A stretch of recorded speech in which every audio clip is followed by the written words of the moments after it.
Good morning प्यारे बच्चों। आज है डेट 12 सितंबर। हम करेंगे वर्कशीट नंबर 30। सब्जेक्ट आपका सोशल साइंस है, क्लास 10th, और मैं हूं आपकी एजुकेटर पूर्णिमा। तो बच्चों, हम पढ़ रहे थे वैश्वीकरण के बारे में। वैश्वीकरण के प्रभाव को जानेंगे। वैसे तो हमने जो पिछली 3 वर्कशीट की है उनमें सब कुछ समझ लिया था, तो वही बातें दोबारा से की गई हैं, बस थोड़ी सी और ज्यादा बढ़ा के। ठीक है।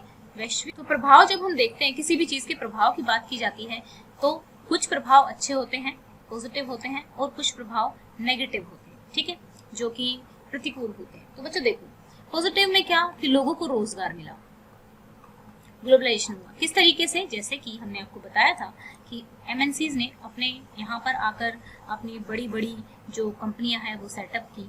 तो क्या हुआ कि यहाँ पे अब जो सामान खरीदेंगे लोग, यहाँ से जो भी अपना सामान खरीदेंगे, तो कहाँ से खरीदेगी? बाहर तो जाएगी नहीं ना खरीदने, अपने देश में तो वापस जाएगी नहीं। यहाँ से, यानी कि जो भी रॉ मटेरियल है, जो भी कच्चा माल है, ठीक है, कच्चा माल यहीं से खरीदेगी। अब यहाँ पे जो लोग काम करेंगे वो भी तो इंडियंस होंगे, तो उनको क्या मिलेगा? रोजगार मिलेगा। ठीक है, रोजगार मिलेगा तो क्या होगा? हमारे देश की गरीबी कम होगी। ठीक है। दूसरा, हमारे देश में ये आके अपना क्या करती हैं, ये यहाँ पर आके इमारतें बनाती हैं, तो हमारा इंफ्रास्ट्रक्चर बढ़ेगा। ठीक है, यानी कि बिल्डिंग वगैरह। हमारे पास इतना पैसा नहीं है इंडिया के पास कि अलग से इंफ्रास्ट्रक्चर बनाए, लेकिन इंडिया को ये भी फायदा हो जाएगा। अब बहुत सारे लोग जो काम कर रहे हैं और जो सप्लायर हैं जिनसे ये कच्चा माल खरीदेंगे, तो उनका बिजनेस जो है, उनका व्यापार जो है, उसको भी बढ़ावा मिलेगा। ठीक है, ये कई सारी चीजें हमने डिस्कस की थी। अब नेगेटिव में क्या चीज आएगी? तो देखो क्या होता है कि जो ये एमएनसीज हैं, जो ये फैक्ट्री हैं, इनके स्टैंडर्ड जो होते हैं ना वो बहुत हाई होते हैं।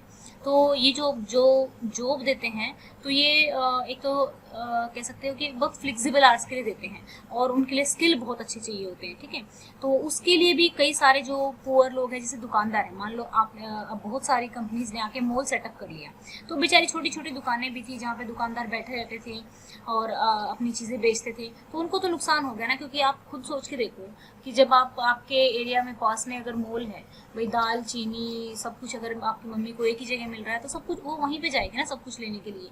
ठीक है, और अच्छी जगह पे एंट्री करने का वैसे भी मन करता है, ऐसी होता है वहाँ पे। तो ये जो लोग थे, इन लोगों को काफ़ी लॉस हुआ, छोटे व्यापारियों को।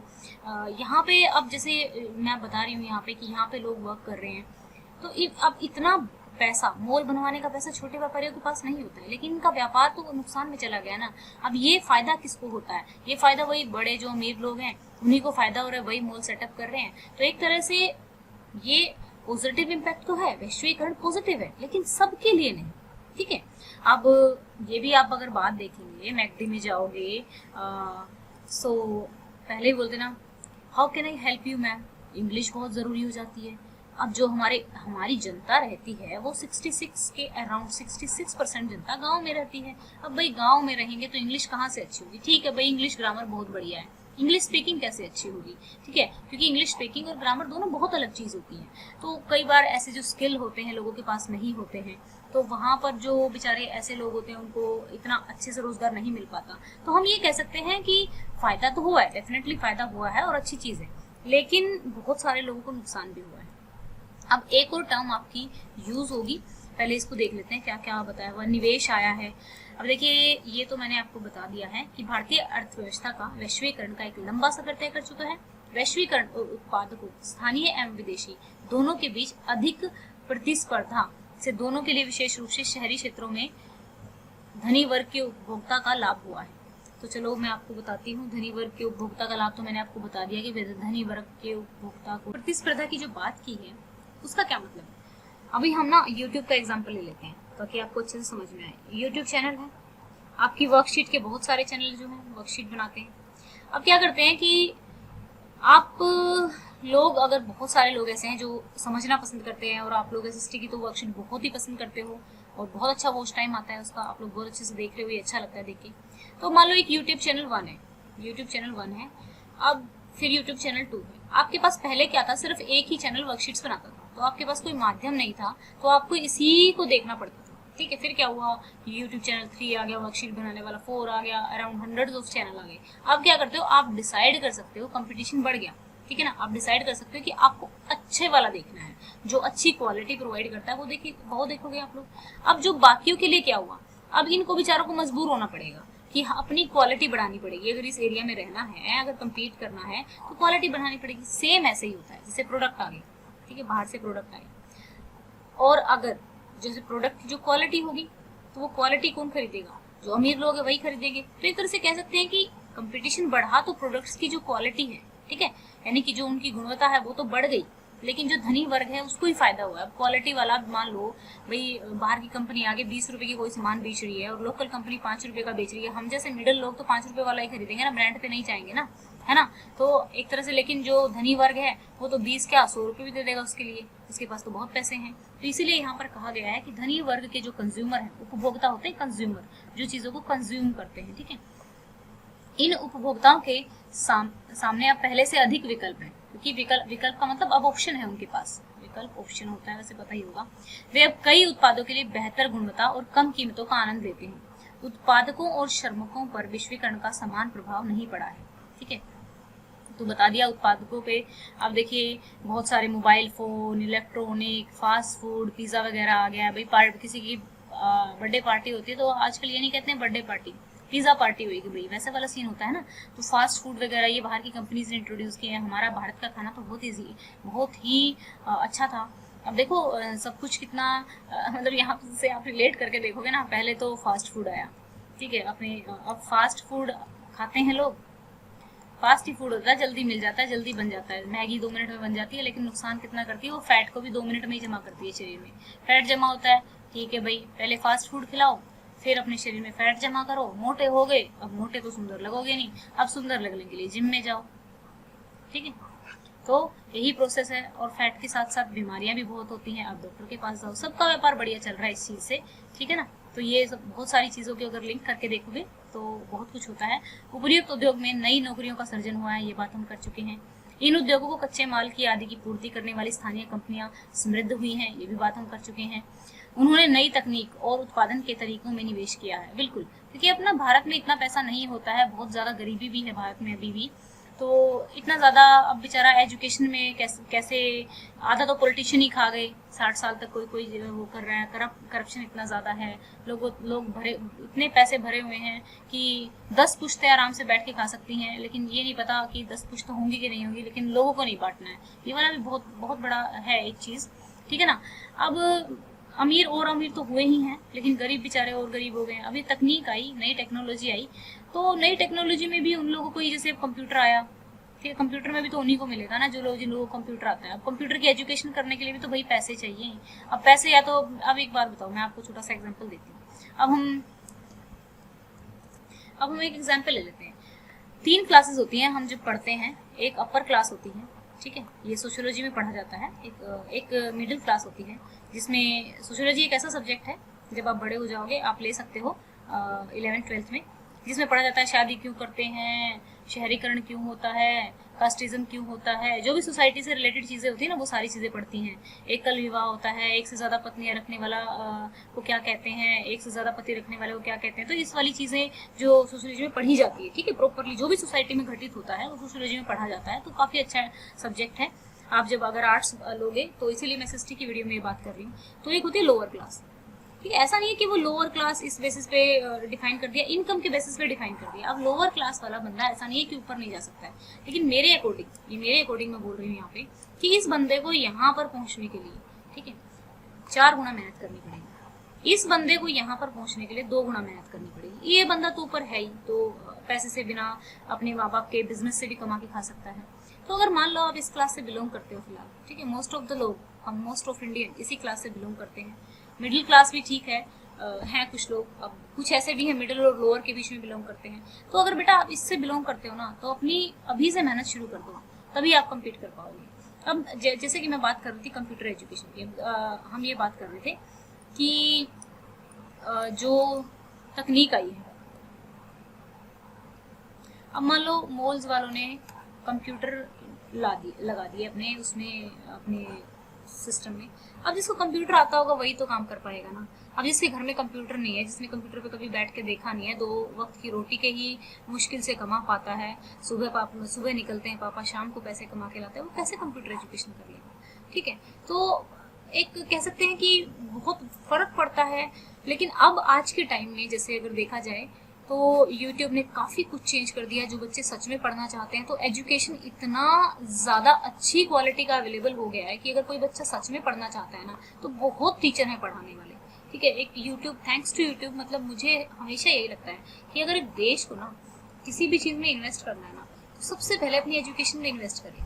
क्योंकि जो चीज़ें मैं जब छोटी थी, गांव में रहती थी, जो चीज़ें मुझे लगती थी कि अच्छा ये ऐसे होती है, नहीं समझ में आती थी, अब समझ में आते हैं अच्छा वो उस तरीके से बेटर तरीके से हो सकती है। क्योंकि देखो, अगर मान लो अगर आपको आपके राइट्स का नहीं पता, आपके अधिकारों का नहीं पता, आपके साथ कोई अत्याचार कर रहा है तो आप कैसे मतलब उसके साथ लड़ोगे? अगर आपको पता है कि कोई आपके साथ गलत कर रहा है, मान लो किसी ने आपके बारे में आप शब्द बोल दिए तो मानहानि का दावा कर सकते हो आप, ठीक है ना, मानहानि का दावा हो सकता है। ऐसी बहुत सारी चीज़ें होती हैं जो हम कहते हैं ना कि एजुकेशन से मिलती है।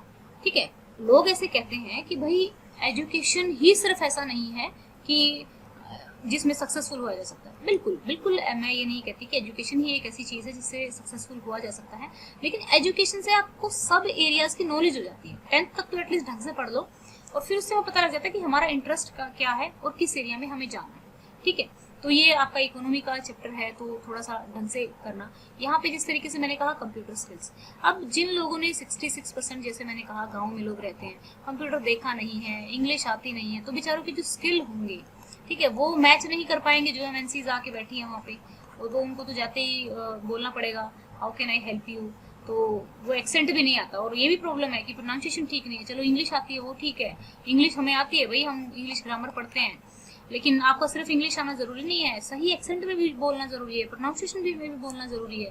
ठीक है, तो बहुत सारी चीज़ें हैं जो अननेसेसरी, मेरे को ऐसा लगता है कि एक इंग्लिश है क्या, मतलब इंग्लिश आनी चाहिए, जरूर मेहनत करनी चाहिए इंग्लिश पे आने पे, हमें पर्सनल रीजन पे आनी चाहिए। लेकिन कोई हमें ये कहे कि हम अपनी बात अगर स्पष्ट तरीके से रख पा रहे हैं, तो एक लैंग्वेज का माध्यम, आप जब छोटे होते हो तो क्या पढ़ते हो, भाषा की परिभाषा क्या पढ़ते हो कि हम अपने माध्यम से, जिस माध्यम से हम अपनी बात को सामने वाले को समझा पाए। आप इंडिया में हो, इंडिया में सब most of the north Indians को हिंदी आती है, साउथ इंडियन जो लोग हैं उनको इंग्लिश आती है, तो क्या प्रॉब्लम है जॉब देने में? लेकिन नहीं देनी है, हाई क्वालिटी के लोगों को वर्क करना है, तो हमारे पास फिर ऑप्शन ही क्या होता है? फिर ऑप्शन ये होता है आप लोगों के पास फिर अपने जो, जैसे मैंने ये वाला डायग्राम बनाया कि भाई लोअर क्लास को डबल क्या ट्रिपल मेहनत, क्या बहुत मेहनत करनी पड़ती है, बहुत मेहनत करनी पड़ती है। इस क्लास के बच्चे जब ऊपर चढ़ के IAS IPS बनते हैं ना तो दिल को एक शांति मिलती है। और अब तो बहुत आसान हो गया है बनना, तो हम अपनी लाइफ अपने आप ही चेंज कर सकते हैं। जैसे कि आपको पता ही है कि SST की जिस दिन वर्कशीट बनती है, जिस दिन सैटरडे होता है, उस दिन मैं थोड़ी ज़्यादा बातें करती हूँ आपकी वर्कशीट में, थोड़ा सा और ज़्यादा समझाने के लिए। तो चलते हैं आगे। कुछ ने विदेशी कंपनियों के साथ सफल सहयोग भी किया है, कोलैबोरेशन कर लिया, पार्टनरशिप कर ली।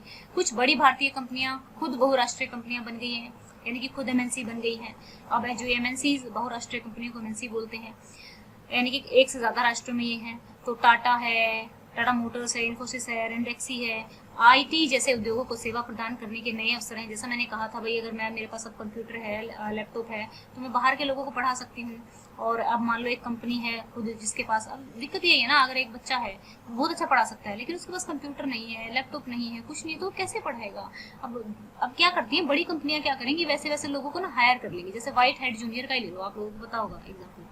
तो व्हाइट हेड जूनियर क्या कर रहा है, उसके पास प्लेटफॉर्म नहीं है, लोगों के पास तो सस्ते में टीचर्स को हायर कर रहा है, और जो कोर्स बेच रहा है वो माशाल्लाह, मतलब इतने पैसे ले रहा है बच्चों से जिसकी कोई हद नहीं है। तो ये फायदा किस लिए उठाया जा रहा है? क्योंकि एक तो जो लोअर क्लास में लोग हैं उन लोगों के पास पैसा नहीं है इन्वेस्ट करने के लिए, तो फिर उनको कहीं और ही जॉब करने के लिए जाना पड़ता है। इसीलिए मैं आपको कहती हूँ बेटा, EMC की वर्कशीट ध्यान से पढ़ा करो। EMC की जो वर्कशीट है उसमें बहुत कुछ समझाया जाता है, आपको बिजनेस सेटअप करने के लिए समझाया जाता है। सारी वर्कशीट देखा करो, बहुत इंपॉर्टेंट वर्कशीट्स हैं। अब पढ़ी किस लिए रहे हो, हम पढ़ते रहते हैं, लगे रहते हैं किताबों में, तो एक अच्छी जिंदगी जीने के लिए पढ़ते हैं ना। बहुत से छोटे निर्माता आप लोगों के पेरेंट्स भी कहते होंगे हम नहीं चाहते कि तुम हमारे जैसा जीवन जियो, तो वो जानते हैं ना कि पढ़े लिखे लोगों के आसपास वो काम करते हैं, वो वैसा फील करते हैं कि काश हमें वो टाइम मिल गया होता, हम पढ़ लिए होते। ठीक है ना। बहुत से छोटे निर्माताओं के लिए वैश्वीकरण ने कुछ चुनौतियां पेश की हैं। छोटे निर्माताओं को प्रतिस्पर्धा के कारण, जैसे बैटरी, कैपेसिटर, प्लास्टिक, खिलौने, टायर, डेयरी उत्पाद, तेल, कुछ उदाहरण जो लोग बेचते थे अपना मोबाइल रिपेयर वगैरह करने के लिए, छोटी छोटी दुकानें खुली होती थी, अब कहाँ देखने को मिलती हैं। जो कंपनी है वही अपना ठीक कर देती है। इनमें से कई इकाइयों ने कई श्रमिकों को रोजगार देने के लिए बंद कर दिया है, तो अब रोजगार भी कम मिलते हैं।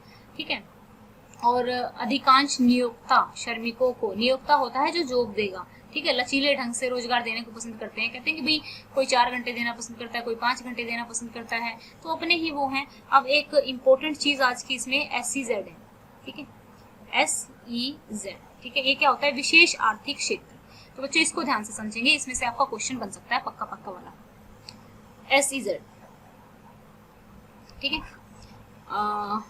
तो ये है क्या, एक ऐसा एरिया गवर्नमेंट ने बना दिया जिसको कहेंगे इंडस्ट्रियल कॉरिडोर बोल लो। तो उसमें क्या होता है कि इतनी वर्ल्ड क्लास फैसिलिटी दी जाएगी कि वहाँ पे जो प्रोडक्ट बनेंगे वो पूरे विश्व में प्रतिस्पर्धा करेंगे, विश्व में कंपटीशन करेंगे कि वो विश्व के प्रोडक्ट्स को कम्पीट कर सकेंगे। तो अब इतने अच्छे प्रोडक्ट कोई बनाएगा यहाँ पर आकर, तो जो भी यहाँ पे अपनी दुकान खोलेगा उसको बहुत सारी रियायतें दी जाएंगी, जैसे कि वो टैक्स है उस पर टैक्स नहीं लगेगा पहले 5 साल तक, ठीक है। अपने जो कर्मचारी चुनेगा, अपना जो लेबर चुनेगा, कर्मचारियों को जब चाहे हटा सकेगा, ठीक है, कॉन्ट्रैक्ट पे रख सकेगा, ठीक है ना। तो बहुत सारी रियायतें दी जाएंगी। यहाँ पे बिल्कुल 24 घंटे इलेक्ट्रिसिटी रहेगी, यहाँ पे एजुकेशन फैसिलिटी भी बहुत अच्छी रहेगी ताकि बाहर ना जाना पड़े उसको। तो ये इसलिए किया जा रहा है कि हमारे जो प्रोडक्ट हैं, इंडिया के प्रोडक्ट है, बाहर के देशों में क्या कर सके, कम्पीट कर सके। अब जब हमारे प्रोडक्ट भी बाहर के देशों में प्रतिस्पर्धा कर पाएंगे तो तभी तो हमें फायदा होगा, है ना। क्या आएगा, डॉलर आएगा, तो हमारा जो फॉरेन एक्सचेंज है वो बढ़ेगा। तो ये एक चीज है। अब देखिए औद्योगिक क्षेत्रों की स्थापना जिन्हें वैश्विक क्षेत्र SEZ कहा जाता है, ये इंपॉर्टेंट है और इसमें से आप ये लगा लो कि ये आपका इंपॉर्टेंट है और इसमें से क्वेश्चन बन सकता है। इनमें बिजली, पानी, सड़क, परिवहन, भंडारण, मनोरंजन और शैक्षिक सुविधाएं जैसी विश्व स्तरीय सुविधाएं हैं। SEZ यानी कि जो वर्ल्ड के किसी उसमें सुविधाएं होती है ना, वो सारी सुविधाएं यहाँ पे अवेलेबल है। तो प्रोडक्ट भी वैसा ही मांगते हैं। फिर SEZ में उत्पादन इकाई रखने वाली कंपनियों को शुरुआती 5 वर्षों के लिए कर का भुगतान नहीं करना पड़ता। कर क्या होता है, टैक्स होता है, ठीक है, टैक्स इंग्लिश में होता है। श्रम कानूनों में लचीलापन, श्रम कानूनों में मतलब लचीलापन कि भाई आप नियमित रूप से रखना चाहते हो नियमित रूप से रखो, नहीं तो टेम्परेरी ले लो। श्रमिकों को नियमित रूप से काम पर रखने की बजाय काम के तीव्र दाब होने पर कंपनियां छोटी अवधि के लिए लचीले ढंग से काम करवाती हैं। ये कंपनियां श्रम की लागत को भी कम कर देती हैं, ठीक है। फिर भी विदेशी कंपनियां अभी भी संतुष्ट नहीं हैं और श्रम कानूनों में और अधिक लचीलेपन की मांग कर रही हैं, ठीक है। इस प्रकार सभी वैश्वीकरण का, जैसे मैंने समझाया कि सभी को वैश्वीकरण का लाभ हुआ नहीं है, छोटे जो व्यापारी उनको बहुत लॉस हुआ है। सवाल यह है कि अब ऐसा कैसे किया जाए, किस तरीके से वैश्वीकरण को निष्पक्ष तरीके से सभी के लिए लाभदायक बनाया जाए। तो एक तो ये कानून जो है, श्रम कानून है, उनको ठीक ढंग से लागू किया जाए। दूसरा, गवर्नमेंट कुछ ऐसी पॉलिसीज बनाए जिससे सबका भला हो, ठीक है ना, सबका प्रोटेक्शन करे। तो ये हमारी आज की वर्कशीट थी। आई होप आपको समझ में आई होगी। बच्चा आप लोग अपने कमेंट जरूर लिखा करो कि आपको कैसी लग रही है, क्योंकि उससे मुझे पता लगता है।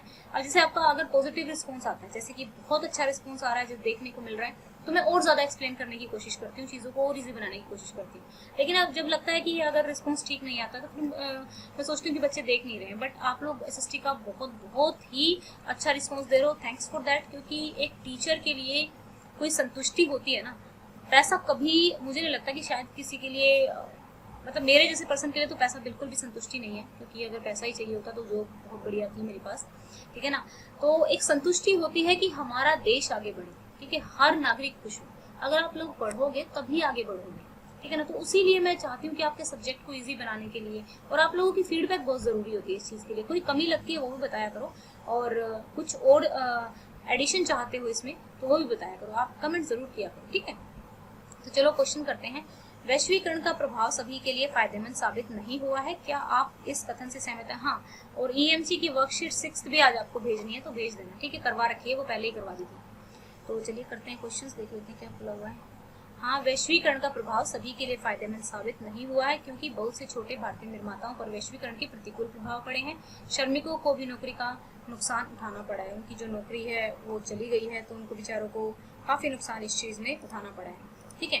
तो अब हम करेंगे क्वेश्चन नंबर 2। क्वेश्चन नंबर 2 में ही देखिए, SEZ क्या है ये पूछा हुआ है। विशेष आर्थिक क्षेत्र उस औद्योगिक क्षेत्र को कहते हैं जहां से व्यापार, आर्थिक क्रियाकलाप, उत्पादन आदि गतिविधियों को संचालित किया जाता है। इनमें बिजली, पानी, सड़क, परिवहन, भंडारण, मनोरंजन और शैक्षिक सुविधाएं जैसी विश्व स्तरीय सुविधाएं होती हैं। SEZ में उत्पादन इकाई लगाने वाली कंपनी को शुरुआत में 5 वर्षों के लिए कोई कर नहीं देना होता, ठीक है। अब हम चलेंगे 3rd क्वेश्चन पे। तो देखिए थर्ड क्वेश्चन में क्या है, एक बार पढ़ लीजिए। इसमें होता क्या है कि रमन एक जूता बनाने वाली फैक्ट्री में, जूते का एग्जाम्पल ले लिया भाई इन्होंने, जूता बनाने वाली फैक्ट्री में एक स्थायी कर्मचारी के रूप में काम कर रहा है। प्रतिस्पर्धा के कारण भाई रिबॉक जैसी कंपनी या फिर बहुत सारे हैं जूतों की ब्रांड, तो उनकी वजह से ये कारखाना बंद हो गया। अब जब कारखाने, जब मालिक कोई लाभ नहीं हो रहा तो वो तो वर्कर को यही कहेगा ना भाई मुझे ये लाभ नहीं हो रहा तो मैं नौकरी से हटा रहा हूँ आपको। तो फिर जब ये दूसरी जगह जाता है रमन बेचारा, तो उसको उसके पिछले वेतन का आधा मिलता है, ठीक है, और अवधि भी कम हो जाती है कि भाई कॉन्ट्रैक्ट पे रख लेते हैं, परमानेंट भी नहीं है, आपको जब मर्जी जाए जब आपको निकाल दिया जाएगा। तो इस पर जो कर्मचारी हैं और उसके जो साथी हैं क्या प्रभाव पड़ा है इसका, तो ये बताना है मुझे। देखो अब थर्ड क्वेश्चन में क्या था, वेट अ सेकंड। रमन और उसके साथियों को आर्थिक नुकसान हुआ क्योंकि अब उन्हें पहले वेतन से आधा वेतन मिलेगा। उनकी नौकरी अब स्थायी नहीं रही, जिसके कारण कभी भी नौकरी जाने का डर बना रहेगा। ये मेंटल प्रेशर बड़ा ही बेकार होता है। अभी आपको पता है टीचर्स के साथ क्या हो रहा है, प्राइवेट स्कूल वाले भी बहुत अराउंड, प्राइवेट स्कूल वाले पता है क्या करते हैं, 30,000 पे साइन करवाएंगे आपके, ठीक है, आपके अकाउंट में 30,000 रुपये आ जाएंगे और 30,000 में से 20,000 निकाल लेंगे गवर्नमेंट को दिखाने के लिए, ठीक है, गवर्नमेंट को दिखा आपके चेक पे साइन करवाएंगे, 20,000 खुद निकाल लेंगे और बस 10,000 रुपये ही आपकी सैलरी होगी। अब 10,000 बहुत सारे शिक्षकों की सैलरी थी बेचारों की, अब बहुत सारे तो निकाल ही दिए, अब जो रखे हैं उनकी सैलरी भी आधी कर दी। तो ये एक तरह से ये एक्सप्लॉयटेशन ही तो हो रहा है ना भाई। अगर आप लोगों के पास एक स्कूल है, प्राइवेट स्कूल है, इतने पैसे कमाता है भाई, अब टीचर है, टीचर भी एक, अगर आपके यहाँ पे 5,000 रुपये में काम कर रहा है तो उसकी भी तो बेचारे की मिडिल फैमिली होगी ना। तुम ऐसी सिचुएशन में उनको और ज़्यादा फायदा उठा रहे हो कि तुम्हारा प्रॉफिट कम ना हो जाए। क्या हो जाएगा अगर तुम्हारा प्रॉफिट थोड़ा कम हो जाएगा, इस साल कम प्रॉफिट आ जाएगा, कम से कम क्या तुम देश के लिए, क्या तुम देश के नागरिकों को, बहुत सारी चीज़ें रिलेटेड होती हैं, बट पता नहीं लोग सेंसिटिव क्यों नहीं है। अगर आप कभी भी किसी ऐसी सिचुएशन में पहुंचो लाइफ में तो सेंसिटिव रहना लोगों की ज़रूरतों के लिए, हेल्प करना लोगों की। और हेल्प ज़रूरी नहीं होती बेटा पैसे से ही होती है, हेल्प बहुत चीज़ों से होती है, ठीक है ना। कोई दुखी है उसको थोड़ा सा समझा दो, बहुत चीज़ों से हेल्प हो जाती है। तो चलो अब हम करेंगे फोर्थ क्वेश्चन, निष्पक्ष वैश्वीकरण से आपका क्या अभिप्राय। अच्छा मैं ये तो बताना ही भूली, ये जो मैंने एग्जाम्पल दिया है तो मैंने ये एग्जाम्पल इसी उसमें दिया है, इस रिलेशन में, इस वाले रमन वाले एग्जाम्पल में, कि उनकी जूता फैक्ट्री में भी उनको हटा दिया था। तो इसी तरीके से आजकल टीचर्स का लॉकडाउन में हाल हुआ पड़ा है। निष्पक्ष वैश्वीकरण से आपका क्या अभिप्राय है, आपको क्या लगता है निष्पक्ष वैश्वीकरण द्वारा समानता और न्याय कैसे सुनिश्चित किया जा सकता है, ठीक है। तो ये देखिए निष्पक्ष वैश्वीकरण का अर्थ है वैश्वीकरण का सभी के लिए एक समान लाभदायक साबित होना। सरकार निष्पक्ष वैश्वीकरण के लिए कई सारी योजनाएं तैयार कर सकती है जिसे न केवल अमीर और शक्तिशाली बल्कि देश के सभी लोगों के हितों की रक्षा कर सके, श्रम कानून को ठीक से लागू कर सके, श्रमिकों को उनके अधिकार मिल सके, सामूहिक वैश्विक प्रयासों से रोजगार और अवसर सर्जित किए जा सके। पता है ऐसा ना बहुत सारी चीज़ें हैं जो गवर्नमेंट कर रही है, बहुत सारी गवर्नमेंट बहुत ही अच्छी अच्छी पॉलिसी चला रही है, लेकिन वो पॉलिसी लोगों को पता ही नहीं लग पा रही। बेचारे एजुकेटेड ही नहीं है, अपने 2 वक्त की रोटी कमाने से फुर्सत नहीं है, कहाँ उनको कोई एजुकेट कराए। तो एक ये भी माध्यम होना चाहिए गवर्नमेंट का कि कुछ, अब टीवी मोबाइल नहीं होते बहुत सारे घरों में, अब टीवी मोबाइल देखने का काम टाइम तो उसको लेबर क्लास का मतलब क्या रहता है, तो सारा दिन काम करते हैं, थक जाते हैं, रात को दारू पीते हैं, सो जाते हैं, तो उनको कौन एजुकेट कराएगा। मतलब मेरे को ऐसा लगता है कि टीवी नहीं देख पाते। अभी बहुत एजुकेशन हो गई है, बहुत यूट्यूब ने बहुत कुछ चेंज किया है, ऑनलाइन प्लेटफॉर्म्स ने बहुत कुछ चेंज किया है, सारी इन्फॉर्मेशन इजीली अवेलेबल मिल जाती है। लेकिन फिर भी गवर्नमेंट का भी एक इन्फॉर्मेशन को स्प्रेड करने का होना चाहिए एक तरीका, जो कुछ उस चीज़ पे वर्क होना चाहिए कि लोगों को सेंसिटाइज, एक कुछ रिप्रेजेंटेटिव रख ले कि भाई इस एरिया के लोगों को बताया जाएगा कि क्या स्कीम आई है, क्या क्या गरीब लोगों के लिए चीज़ें हैं। बहुत सारे लोगों के पास तो बीपीएल कार्ड नहीं होता है, वो गरीब होते हैं, जब उनको बताओ कि भैया आप आयुष्मान भारत के अगर बीमार हो जाते हो उस स्कीम के लिए अवेलेबल हो, पता लगता है, फिर बेचारे कागज बनाने में बहुत दिक्कत हो जाती है, उनको पढ़े लिखे नहीं होते, ऑफिस वाले ठीक से बात नहीं करते हैं। तो ये चीज़ें तभी होती है जब उनको दिखता है ना कि गरीब सा इंसान है, कुछ कर भी दूंगा तो क्या बिगाड़ देगा मेरा, ऑफिस वाले भगा देते हैं। लेकिन अगर एजुकेशन होगी ना तो फिर आपको कोई कुछ नहीं कर सकेगा, क्योंकि जब जहाँ नॉलेज होती है तो हमें कोई हमारा कुछ नहीं बिगाड़ सकता। आप नॉलेज के थ्रू उसको कह सकते हो कि चल मैं तेरे को देखता हूँ।